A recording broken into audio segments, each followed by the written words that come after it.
အလွမ်းကဖီလို့ပေးထားတယ်အချစ်ဆုံးမင်းနဲ့အတူအမြဲတော့တယ်ဒီဆိုင်လေးဆိုင်ရှင်ဦးနဲ့ရင်ဒီကကိုရိုနာဦးအတွဲလေးရောက်ရင်တို့ကြိုက်တဲ့တချင်တွေအလိုက်တတိနဲ့ဖွင့်ပေးတယ်ဒီလိုနဲ့ဘဝတစ်စစ်ချိုးမှာကိုရိုနာဦးချစ်တဲ့အကြောင်းကိုအချစ်ရဲ့ပြပါတွေသိရှိသွားရာကအစားတို့နှစ်ဦးမကွဲကွဲရအောင်သူတို့ဖန်တီးပြီးရက်ဆက်တဲ့တို့နဲ့ဝေးတဲ့စီအချစ်ကလေးကိုပို့ကြတယ်လေ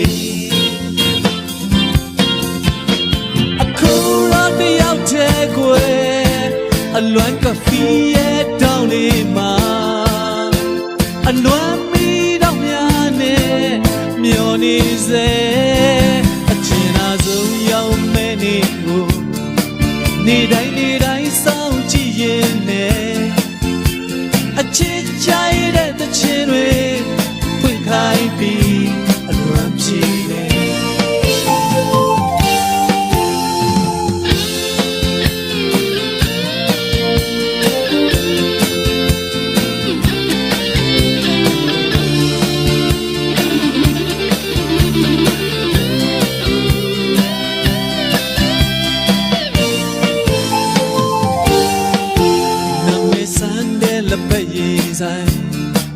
အလွမ်းကဖီလို့ပေးထားတယ်အချစ်ဆုံးမင်းနဲ့အတူအမြဲတော့တယ်ဒီဆိုင်လေးဆိုင်ရှင်ဦးနဲ့ရင်ဒီကကိုရိုနာဦးအတွဲလေးရောက်ရင်တို့ကြိုက်တဲ့တချင်တွေအလိုက်တတိနဲ့ဝင်ပေးတယ်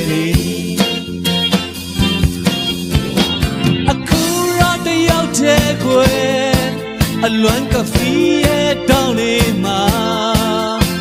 အလွမ်းမီတော့များနဲ့မျောနေစေအချင်သာဆုံးရောက်မဲ့နေကို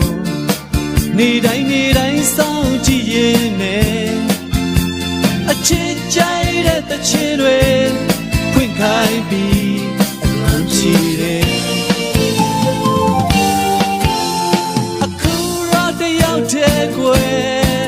အလွမ်းကဖီရဲ့တောင်းလေးမှာအလွမ်းမီတော့များနဲ့မျောနေစေအကျဉ်းသာဆုံးရောက်မဲ့နေကိုနေတိုင်းစောင့်ကြည့်ရင်